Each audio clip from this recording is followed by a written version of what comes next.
안녕하세요. 멤버스 성형외과 전지훈 원장입니다. 오늘은 병원 선택에 대해서 말씀을 드리겠습니다. 조금 제가 많이 다루는 수술에 대한 부분은 아니지만 아무래도 환자분들 같은 경우에 병원을 선택할 때 어떤 쪽으로 해서 병원으로 오게 되는지 그런 부분도 있겠지만 일단은 제가 말씀드리는 부분에 좀 유념을 하셔서 병원 선택을 잘 하셨으면 저희 병원이 아니더라도 다른 병원에 가셔서도 어떻게 상담을 하고 그 다음에 시술하고 시술 후 처리를 하는지 그런 부분에 대해서 제가 조금 말씀을 드리겠습니다. 먼저 제가 첫 번째로 원장이라고 쓰여있는데 당연한 거죠. 원장님 실력이 있어야 되는 거죠. 근데 대부분 병원들이 가보면 이제 실장님들이 상담하는 경우가 많아요.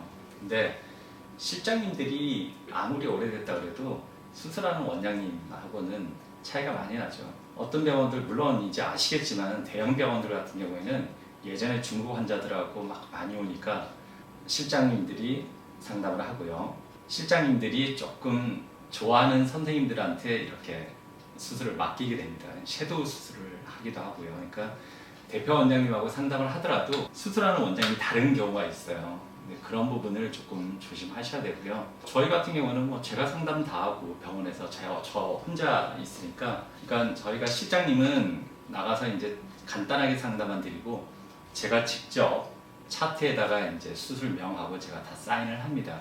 그리고 물론 상담, 수술, 그 다음에 수술 관리까지 그렇게 진행을 합니다. 그래서 오늘 뉴스에도 났더라고요. 그래서 섀도우 수술에 대한 문제가 조금씩은 아직은 남아 있는데 뭐 큰 병원 가지 말라는 얘기는 아니고요. 큰 병 가서 뭐 눈 전문 선생님, 코 전문 선생님이 있고 그 다음에 뭐 사업턱이라든지 광대 전문 이렇게 나눠서 하시는 건 상관이 없는데 그 병원의 스페셜리티, 그러니까 전문으로 하시는 원장님한테 상담 받으시고 수술 받으시는 게 좋습니다. 두 번째는 성형 어플, 광고인데요. 광고를 많이 한다고 병원이 큰 병원이냐 꼭 그건 아니고요. 아까 말씀드렸지만은 병원이 커서 밑에 페이닥터들이 많으면 그 페이닥터들이 이제 수술하는 경우들이 많습니다. 헐값에. 그러니까 아까 말씀드린 섀도우 수술을 시키게 되는 거죠. 근데 그런 것들이 다 광고비에 포함이 됩니다.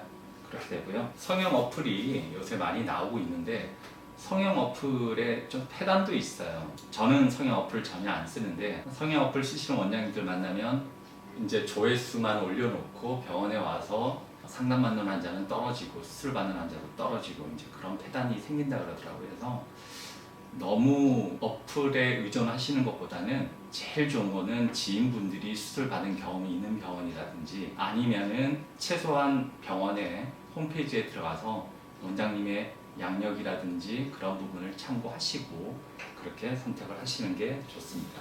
그 다음에 세 번째는 의사의 경험인데요. 태어나서부터 수술을 잘 하시는 원장님은 없습니다. 많이 해야 되죠. 많이. 저는 대학병원 2년차 때 레이던트 2년 성형외과 레이던트 2년차 때 수술을 시작해서 그것까지 포함하면은 거의 뭐 한 5년 정도 수술을 한 것 같습니다. 개원한 지는 지금 18년 됐고요. 2020년 5월인데 제가 2003년 5월쯤에 개원을 했습니다. 그러니까 한 18년 됐죠. 18년 동안 이제 제가 처음에는 이제 눈을 전문으로 많이 하다가 이제 눈이 잘 되면 그 다음에 코하러 오시고 코 잘 되면 윤곽하러 오시고 가슴 수술하러 오시고 이제 그렇게 해서 수술은 제가 다 하긴 하지만 아무래도 너무 젊으신데 수술을 잘한다. 꼭 뭐 그런 분들이 있긴 하겠죠. 근데 꼭 그런 건 아니고요. 보통 성형외과에서 그런 얘기들 해요. 보통 한 50 정도 전후 원장님들이 제일 실력이 좀 좋을 때다. 너무 나이가 드셔도 그렇고요. 그래서 그런 부분에 대해서 조금 참고를 하시고 병원을 가는 게 좋습니다. 저는 제가 병원을 혼자 운영하기 때문에 아까 말씀드린 대로 수술 전 상담, 그 다음에 수술, 그 다음에 수술 후 문제가 발생했을 때도 제가 다 처리를 합니다. 환자와 중요한 거는 라뽀라 그러는데요. 라뽀가 뭐냐 그러면 서로 믿음이 있어야 끝까지 갑니다. 뭐 한 번 수술했는데 조금 잘못됐다, 조금 아쉬움이 있다, 컴플레인 하시면 그 부분을 수술하신 원장님이 해결하는 게 가장 좋죠. 그렇게 하면 해결이 되고요. 우리가 뭐 제가 하는 얘기지만 삼성전자에서 핸드폰 산다고 다 좋은 건 아니죠. 이제 빨리 고장나는 제품도 있고 그러는데 사실 수술도 사람이 하는 수술이기 때문에 한계가 있습니다.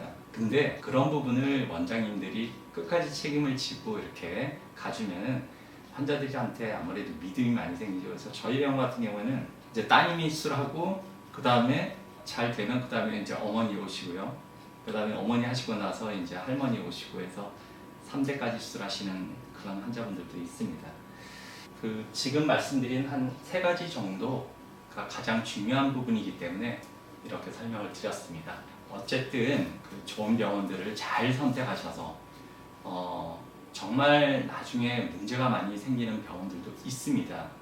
그래서 폐업까지 가게 되는 경우도 제가 봤고요. 비전문의 선생님들도 수술을 잘할 수는 있지만 아무래도 그래도 경험이 좀 더 부족하기 때문에 저는 성형외과 전문의 선생님 찾아가는 게 좋다라고 생각을 합니다.